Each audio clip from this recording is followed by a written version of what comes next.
Touring cinema நேயர்களுக்கு வணக்கம். Welcome to the show viral cinema.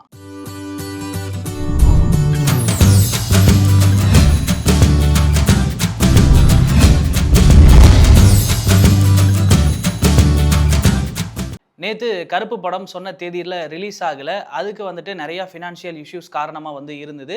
அதை தொடர்ந்து நிறைய வலைத்தளங்களில் நிறைய பேர் வந்துட்டு நிறைய விதமாக கதை எழுத ஆரம்பிச்சிட்டாங்க. அதில் படித்த ஒரு 3 விஷயந்தான், அடே என்னடா இப்படிலாம் எழுதுறீங்க, ஆக்சுவலாக வந்துட்டு அங்கே நடந்துகிட்டு இருக்க ஒரு பிரச்சனை வேற. ஸோ நீங்கள் இந்த மாதிரி ஒரு கோணத்துலையும் இந்த மாதிரி ஒரு பர்ஸ்பெக்டிவ்லையும் பார்ப்பீங்களா, பார்க்க முடியுமா அப்படின்ற மாதிரி தான் ஒரு ஷாக்காக இருந்தது. அது என்ன அப்படின்னா வந்துட்டு ஃபஸ்ட்டு வந்துட்டு இந்த படம் ரிலீஸ் ஆகாததுக்கு காரணம் தமிழக முதல்வர் விஜய் அவர்கள் தான் அப்படின்னு போட்டிருந்தாங்க. அடேங்கப்பா, இது என்ன பெரிய ஒரு அதிசயமாக இருக்குது, என்னன்னு போய் பார்க்கலாம் அப்படின்னா வந்துட்டு ஆக்சுவலாக வந்துட்டு இந்த ஆடியோ லான்ச்சுக்கு த்ரிஷா அவங்கள இன்வைட் பண்ணலை. ஸோ அப்படி இன்வைட் பண்ணாதனால என்ன ஆச்சு அப்படின்னா த்ரிஷாவுக்கும் இந்த படக்குழுவுக்கும் சண்டை அப்படின்ற மாதிரி தான் எழுதிட்டு இருக்காங்க. ஸோ இதை தொடர்ந்து இப்போ விஜய் அவர்கள் சிஎம் ஆயிட்டாரு. இதனால வந்துட்டு த்ரிஷா என்ன பண்ணாங்க அப்படின்னா விஜய் அவர்கள்கிட்ட சொல்லி இந்த படத்தை ரிலீஸ் பண்ண முடியாமல் எவ்வளோ தடுக்க முடியுமோ தடுங்க அப்படின்னு சொல்லியிருந்தாங்க அப்படின்ற மாதிரிலாம் போட்டிருந்தாங்க. ஸோ அதெல்லாம் பார்க்கும்போது ரொம்ப அபத்தமாக இருந்தது. சரி, அது ஒன்று விட்டுலாம். ஸோ இதுக்கப்புறம் இன்னொரு விஷயம் என்ன போயிட்டு இருந்தது அப்படின்னா தமிழக அரசு என்ன பண்ணியிருந்தாங்கன்னா இந்த படத்துக்கு சிறப்பு காட்சிகள் 2 நாளைக்கு கொடுத்துருந்தாங்க. அதாவது தினசரி 4 காட்சிகள் நம்ம ஓட்டிக்கலாம். அதே மாதிரி ஒரு காட்சி எக்ஸ்ட்ரா சிறப்பு காட்சிக்கு தமிழக அரசு அனுமதி கொடுத்துருந்தாங்க. இப்போ ஷோ 9 மணிக்கு அந்த சிறப்பு காட்சியை ரத்தானனால என்ன நினச்சிக்கிட்டாங்க அப்படின்னா அரசாங்கம் தான் அதை ரத்து பண்ணிட்டாங்க அப்படின்ற மாதிரி நினச்சிக்கிட்டு இருந்தாங்க. ஆக்சுவலாக தமிழக அரசாங்கம் இந்த ஷோவை ரத்து பண்ணல, அவங்க பர்மிஷன் கொடுத்துட்டாங்க. ரத்தானதுக்கு என்ன காரணம் அப்படின்னா ஃபினான்ஷியல் இஷ்யூ போயிட்டு இருந்தது. ஸோ அதனால எல்லா ஊர்லேயுமே இந்த கியூப்ல சொல்லி கேடிஎம்மை ஸ்டாப் பண்ண சொல்லிட்டாங்க. அதாவது படம் இன்னைக்கு ரிலீஸ் இல்லை, பஞ்சாயத்து போயிட்டு இருக்கு. ஸோ அதனால எங்கேயுமே படத்தை ரிலீஸ் பண்ணாதீங்க அப்படின்னு சொல்லியிருந்தாங்க. ஸோ அதை தொடர்ந்து புக் பண்ண எல்லாருக்குமே ரீஃபண்ட் ஆகிட்டு இருந்தது. ஸோ ஒரு கியூபோட ஒருத்தரோட கவனக்குறைவால் என்ன ஆயிடுச்சு அப்படின்னா வட மாநிலங்களில் படம் ரிலீஸ் ஆயிடுச்சு. அது ஒரு பக்கம் தனியான ஒரு இஷ்யூவா அது தனியாக போயிட்டு இருந்தது. ஸோ அதுக்கப்புறம் சார்ட் அவுட் பண்ணிட்டாங்க. இதை தொடர்ந்து இன்னொரு பக்கம் என்ன சொல்லிட்டு இருந்தாங்க அப்படின்னா இது முழுக்க ஒரு ப்ரமோஷனுக்காக டீம் பண்ணாங்க அப்படின்லாம் பார்க்கும்போது ரொம்ப ஷாக்கிங்காக இருந்தது. ஏன்னா படத்தோட ப்ரமோஷனுக்காக இதை பண்ணுறாங்க அப்படின்னு போட்டது இன்னுமே அபத்தமாக தான் இருந்தது. ஏன்னா சூர்யா சார் ஒரு படம் நடிக்கிறாரு அப்படின்னா அதுவே மிகப்பெரிய ஒரு ப்ரமோஷன். சூர்யா சார் ஒரு படத்தில் இருக்காரு அப்படின்னாலே அதுவே மிகப்பெரிய ப்ரமோஷன். அதை தாண்டி அந்த படத்துக்கு அவங்க ப்ரொமோட் பண்ணணுன்ற அவசியமே கிடையாது. ஸோ இன்னொரு சைடில் இந்த ஃபினான்ஷியல் இஷ்யூ போயிட்டு இருந்தது இல்லையா, இப்போ இதுக்கு வருவோம். இப்போ என்னதான் ஆச்சு அப்படின்னா நேற்று பயங்கர ஒரு பிரச்சனையெல்லாம் ஆச்சு. இந்த படம் ரிலீஸ் ஆகாத அளவுக்கு போயிடுச்சு. கடைசியில் சூர்யா சார் இந்த படத்துக்குள்ளே வந்துட்டு அவரோட ரெஸ்பான்சிபிலிட்டியாக எடுத்துக்கிட்டாரு. கடைசியாக எல்லா பேச்சுவார்த்தையும் முடிஞ்சுது. இப்போ இந்த இஷ்யூ முடிஞ்சுதா அப்படின்னு கேட்டால் தற்காலிகமாக தான் முடிஞ்சிருக்கு. ஏன்னா கிட்டத்தட்ட இன்னும் ஒரு 30 கோடி பக்கம் இருக்குது அப்படின்னு சொல்கிறாங்க. இதை கார்த்தியோட மார்ஷல் படத்துக்கு நம்ம பிளச் பண்ணிக்கலாம் அப்படின்ற மாதிரி பேச்சுவார்த்தைகள் போயிருக்கு. ஸோ அதனால் இந்த படம் தற்காலிகமாக பிரச்சனையை சார்ட் அவுட் பண்ணிட்டாங்க. ஸோ கார்த்தி அவர்களோட படத்துக்கு கண்டிப்பாக இந்த ஒரு பிரச்சனையை கொண்டு வருவாங்க. ஆனால் அதையும் ஈஸியாக சார்ட் அவுட் பண்ணிடுவாங்க. ஸோ இதுக்கப்புறமே இந்த ப்ராப்ளம் கிரியேட் ஆகாது. கருப்பு படமும் இப்போ சொன்னபடி அடுத்த நாள் ரிலீஸ் ஆயிடுச்சு. படம் பார்த்த எல்லாருமே படத்தை அவ்வளோ சூப்பராக இருக்குன்னு சொல்லி பாராட்டுறாங்க. உண்மையாலுமே கருப்பு படம் ரொம்ப நல்லா வந்திருக்கு அப்படின்னு சொல்கிறாங்க. ஏன்னா சூர்யா சாரோட கெரியரில் டிஃப்ரெண்ட்டான அட்டெம்ப்ட், இந்த மாதிரி இனிமேல் ஒரு படம் பண்ணார் அப்படின்னா எங்களுக்கு போதும் அப்படின்னு தான் ஃபேன்ஸ் சொல்கிறாங்க. ஸோ ஓவராலாக கருப்பு படமும் ரிலீஸ் ஆயிடுச்சு. நேற்று ஆர்ஜே பாலாஜி கதறி எழுத வீடியோவும் நம்ம பார்த்துருப்போம். ஸோ இன்னைக்கு அவர் ரோகிணி தேட்டரில் அப்படி கத்தும்போது நானியோட படம் ஜெர்சி படத்தை மறுபடியும் ரீக்ரியேட் பண்ண மாதிரி இருந்துச்சு. ஏன்னா ஒரு கலைஞன் கஷ்டப்பட்டு அந்த படம் தேட்டருக்கு கொண்டு வர வரைக்கும் எவ்வளோ பாடுபடுவோம் அப்படின்றது நம்ம கண் கூட இந்த படத்தில் ஆர்ஜே பாலாஜி எவ்வளோ மெனக்கடல் பண்ணியிருக்காருன்றதை பார்த்துட்டோம். கடைசியாக படம் ரிலீஸ் ஆகலை அப்படிங்கும்போது உண்மையாலுமே அவரோட கண்ணீர் அப்படிங்கும்போது பார்க்குற எல்லாருக்குமே நமக்குமே எமோஷனலை கிரியேட் பண்ணிருச்சு. ஸோ ஓவராலாக படமும் ரிலீஸ் ஆகி சூப்பர் டூப்பராக ஹிட்டை நோக்கி போயிட்டு இருக்கு. நம்மளுமே இந்த நேரத்தில் ஆர்ஜே பாலாஜி அவர்களுக்கு ஒரு வாழ்த்துக்கள் சொல்லிக்கலாம். ஏன்னா டைரக்டராக இவ்வளோ அபரிவிதமான ஒரு வெற்றியை பார்த்துருக்காரு. ஸோ அவருக்கு டூரிங் சினிமா சார்பாக மிகப்பெரிய வாழ்த்துக்கள்.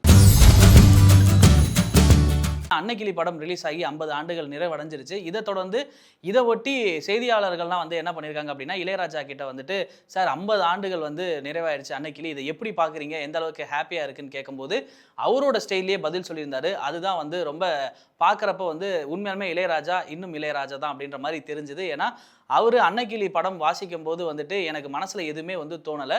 ஒரு படத்துக்கு நான் மியூசிக் வாசிக்கும் போது எனக்கு என்ன தோணும் அப்படின்னா மக்களுக்கு அந்த இசையை கேட்கும்போது ஒரு அமைதி உருவாகணும், ஆகணும், அதை வச்சுட்டு தான் வந்துட்டு நான் இசை அமைக்கிறேன் அப்படின்னு சொல்லியிருந்தாரு. அதை தொடர்ந்து மக்கள் என்னை வந்து கடவுளா பார்க்குறாங்க. அப்படியே வந்து பார்த்துட்டு போகட்டும், அதனால வந்து எந்த ஒரு பிரச்சனையும் இல்லை. ஆனால் நான் இசையமைப்பாளராக வந்து என்னோட பணியை தொடங்குறதுக்கு முன்னாடி பெரிய பெரிய இசை மேதைகள் கிட்ட நான் அசிஸ்டன்ட் பாயா வந்து ஒர்க் பண்ணியிருக்கேன். 200 படங்களுக்கு மேலே வந்து உதவி இசையமைப்பாளராக வந்து ஒர்க் பண்ணியிருக்கேன். ஸோ அதுக்கப்புறமே நான் ஒரு இசையமைப்பாளராக வந்துட்டு ஆரம்பிக்கும் போது எனக்கு வந்து உண்மையாலுமே பயமாக இருந்தது. தனியாக காட்டில் விடப்பட்ட ஒரு பையனை மாதிரி தான் நானுமே இருந்தேன். அதுக்கப்புறம் ஒவ்வொரு சூழலையும் புரிஞ்சுக்கிட்டு அந்த படத்துக்கு என்ன தேவையோ அதுவே மட்டும்தான் நான் இசையாக கொடுக்கணும்னு நினச்சேன். அப்படி கொடுத்தனால மட்டும்தான் இப்போ வரைக்குமே வந்துட்டு இவ்வளோ ஆண்டுகளை கழிச்சும் அந்த இசைகள்லாம் வந்து உயிரோடு இருக்குது. இதுவே எனக்கு சந்தோஷம் தான் அப்படின்ற மாதிரி ஒரு பதிலை கொடுத்துருந்தாரு. ஸோ அவரோட பேட்டிகள் எப்போதுமே வந்து இன்ட்ரெஸ்டிங்காக தான் இருக்கும். ஏன்னா இளையராஜா அவர்கள் வந்துட்டு ஒரு பேட்டியில் பேசுகிறாரு அப்படின்னா அந்த பேட்டியே வந்து ரொம்ப சுவாரஸ்யமாகிடும். அப்படி பேசின இந்த விஷயம் தான் வந்து இப்போ ட்ரெண்டாக போயிட்டு இருக்கு. நானியோட தி பேரடைஸ் இந்த படம் வந்து மிகப்பெரிய ஒரு எக்ஸ்பெக்டேஷனை கிரியேட் பண்ணியிருக்கு இப்போ அப்படின்னு சொல்லலாம். ஏன்னா அந்த படத்தினுடைய டைட்டில் டீசர் ஆகட்டும், அதுக்கப்புறம் வந்துட்டு சாங் ரிலீஸ் பண்ணதுக்கப்புறமே இந்த படத்தினுடைய ஹைப்பு எங்கேயோ வந்து போயிடுச்சு. ஸோ இதை ஒட்டி பல விஷயங்கள் வந்துட்டு இந்த படத்தை ஒட்டி நிறைய ரூமர்ஸ்லாம் வந்துச்சு. ஒரு சில டைமில் வந்து என்ன சொல்லிட்டு இருந்தாங்க அப்படின்னா, இந்த படத்தினுடைய ஷூட்டிங்லாம் ஸ்டார்ட் பண்ணிட்டாங்க. அதுக்கப்புறமே இந்த போர்ஷன்லாம் மறுபடியும் போட்டு பார்க்கும்போது நானிக்கு இது சில போர்ஷன்லாம் வந்து பிடிக்கல, அதனால படத்தை மறுபடியும் ரீஷூட் பண்ணுங்க, இந்த போர்ஷன்லாம் வந்து ரீஷூட் பண்ணுங்க அப்படின்னு சொல்லியிருந்தாரு. அதனால படம் வந்து ஸ்டாப் ஆயிருக்கு அப்படின்ற மாதிரி சொல்லியிருந்தாங்க. ஸோ ஆக்சுவலாக வந்து அந்த மாதிரி நடக்கவும் இல்லை. ஸோ படக்குழு இன்னும் சரியான திட்டமிடல் வந்து பண்ணலை, அதனால ஷூட்டிங்கும் ஸ்டாப் பண்ணி வச்சிருக்காங்க அப்படின்ற மாதிரி பல கட்ட ரூமர்ஸை இதில் கிரியேட் பண்ணிட்டு இருந்தாங்க. ஆக்சுவலாக பேரடைஸில் இப்போ என்ன நடந்துட்டு இருக்கு அப்படின்னா, பேரடைஸில் இருந்துட்டு எந்த ஒரு காட்சியுமே மறுபடியும் ரீஷூட் பண்ணவே இல்லை. அவங்க திட்டமிட்டபடி வந்து இந்த படத்தை வந்து அக்யூரேட்டாக வந்து ஷூட் பண்ணி முடிச்சுக்கிட்டு இருக்காங்க. ஒவ்வொரு காட்சியும் சரி, ஒவ்வொரு அடுத்த கட்ட நகரும் சரி, ரொம்ப பிரில்லியண்ட்டாக அவங்க ஒர்க் பண்ணிட்டு இருக்காங்க. இதை தொடர்ந்து ஏன் பேரடைஸ்க்கு இந்த மாதிரியான ஒரு ரூமர்ஸ்லாம் கிளப்புறாங்க அப்படின்னு படக்குழுவே ஒரு கன்ஃபியூஷனில் தான் வந்து உட்காந்துருக்காங்க. ஏன்னா அவங்க திட்டமிட்டபடி இப்போ 100 நாட்கள் வந்து படத்தை முடிச்சுட்டாங்க. இதை தொடர்ந்து வந்து மீதமுள்ள காட்சிகளையும் வந்து அவங்க படமாக்கி முடிக்க போகிறாங்க. ஸோ அவங்களோட பிளான் படி ஆகஸ்ட் 21ஆம் தேதிக்கு இந்த படத்தை கொண்டு வரதான் படத்தோட எண்ணமாக இருக்குது. அதுவுமே வந்து அந்த வேலைகளை தான் வந்து படக்குழு பார்த்துக்கிட்டு இருக்காங்க. ஸோ இதுக்கு இடையில பேரடைஸ் பற்றி வரக்கூடிய வதந்திகள்லாம் வந்து பரப்ப வேண்டாம், நம்ப வேண்டாம் அப்படின்னு சொல்கிறாங்க. இன்னொன்று, பேரடைஸ் படம் அப்படின்றது வந்து நமக்கு பார்க்கும் போதுமே வந்து தெரியுது, கண்டிப்பாக இது ஒரு வித்தியாசமான கதைக்களத்தை கொண்டு இருக்கு. நானியோட கெரியர்லேயே வந்து இது ஒன் ஆஃப் த பெஸ்ட் படமாக இது இருக்கும் அப்படின்னு வந்து அவருமே நம்புறாரு. அதனால தான் அவ்வளோ உழைப்பும் மெனக்கெடலும் இந்த படத்துக்கு வந்து போட்டுட்டு இருக்காங்க. ஸோ கிட்டத்தட்ட இந்த பேரடைஸ் படத்துக்காக வந்துட்டு ரசிகர்கள் ரொம்ப ஈகராக வெயிட் பண்ணிட்டு இருக்காங்க. ஏன்னா நானி எங்கே போகும்போதும் எங்கே வரும்போதுமே ஆனால் பேரடைஸ் அப்படின்ற மாதிரியான அப்டேட் தான் வந்து கேட்டுக்கிட்டே இருக்காங்க. அது எல்லாருக்குமே தெரியுது. ஸோ அதனால தான் பேரடைஸ்லேருந்து வரக்கூடிய வதந்திகள்லாம் பரப்ப வேண்டாம், நம்ப வேண்டாம் அப்படின்னு சொல்கிறாங்க. சொன்ன தேதியில் பேரடைஸ் வரும் அப்படின்னு சொல்லியிருக்காங்க. ஸோ வெயிட் பண்ணி பார்ப்போம் பேரடைஸ் எந்த அளவுக்கு இருக்குது அப்படின்றத பார்க்குறக்கு. ஜனநாயகன். ஸோ ஜனநாயகனோட சென்சார் இஷ்யூ விஜய் அவர்களே இப்போ வந்து கையில் எடுக்கிறாரு அப்படின்ற மாதிரியான டாக்ஸ் தான் போயிட்டு இருக்கு. இதை தொடர்ந்து ஜனநாயகனை எப்போ ரிலீஸ் பண்ணலாம் அப்படின்னு படக்குழு பிளான் பண்ணிக்கிட்டு இருக்காங்க அப்படின்னா, ஜூன் 22 விஜய் அவர்களோட பிறந்த நாள். அதை முன்னிட்டு வந்துட்டு ஜூன் 18ஆம் தேதி ரிலீஸ் பண்ணலாம். ஏன்னா ரசிகர்களுக்குமே வந்து அது செலிப்ரேட் பண்ண மாதிரியும் இருக்கும். இன்னொன்று வந்து விஜய் அவர்களோட கடைசி படம். ஸோ அதனால வந்து நம்ம ஜூன் 22ஆம் தேதி விஜய் அவர்களோட பர்த்டே முன்னிட்டு ஜூன் 18ஆம் தேதி படத்தை ரிலீஸ் பண்ணோம்னா செலிப்ரேட் பண்ணுறதுக்கும் விஜய் அவரோட கெரியருக்குமே லாஸ்ட் படம் இது அப்படின்றனால ரெண்டுக்குமே வந்து ஒத்து போகிற மாதிரியான ஒரு டேட்டா இது இருக்குது அப்படின்னு படக்குழு முடிவு பண்ணியிருக்காங்க. அதை ஒட்டி தான் இப்போ பிளானிங் எல்லாமே வந்து பண்ணிட்டு இருக்காங்க. ஸோ கூடிய விரைவில் வந்து அதிகாரப்பூர்வ அறிவிப்புகள் எல்லாமே வந்து வரும். ஸோ ஜனநாயகனில் வந்து ஹீரோயின் யார் அப்படின்னா பூஜா ஹெக்டே. பூஜா ஹெக்டே இப்போ ரீசெண்டாக வந்து நிறைய படங்களில் வந்துட்டு நடிச்சிட்டு இருக்காங்க. பார்க்குறக்கே ரொம்ப சூப்பராக இருக்குது. ஹிந்தி படங்கள்லையும் வந்து தாறுமாறாக கலக்கிட்டு இருக்காங்க. அடுத்ததாக வந்து பூஜா ஹெக்டே யாருடைய படத்தில் நடிக்க போகிறாங்க அப்படின்னா வந்துட்டு லோகேஷ் கனகராஜ், அல்லு அர்ஜுன் அவங்களோட படத்தில் வந்துட்டு ஹீரோயினாக கமிட் ஆகியிருக்காங்க அப்படின்னு வந்து இப்போ கோலிவுட் வட்டாரங்களில் நியூஸ் வந்துகிட்டு இருக்கு. ஸோ அதுவுமே மேலும் அதிகாரப்பூர்வ அறிவிப்புகள்லாம் வந்துட்டு வெளிவரும். ஸோ பூஜா ஹெக்டே இப்போதைக்கு வந்துட்டு ஹீரோயினாக பேச்சுவார்த்தை போயிட்டு இருக்கு. ஸோ இதுக்கு முன்னாடி அல்லு அர்ஜுனோட படங்கள்லையும் வந்து நடிச்சிருக்காங்க. லோகேஷ் கனகராஜ் கூலி படத்துலையும் வந்து மோனிகா பாட்டுக்கு வந்து ஆடி இருப்பாங்க. பாட்டு வேற லெவல்ல ஹிட் ஆயிருக்கும்.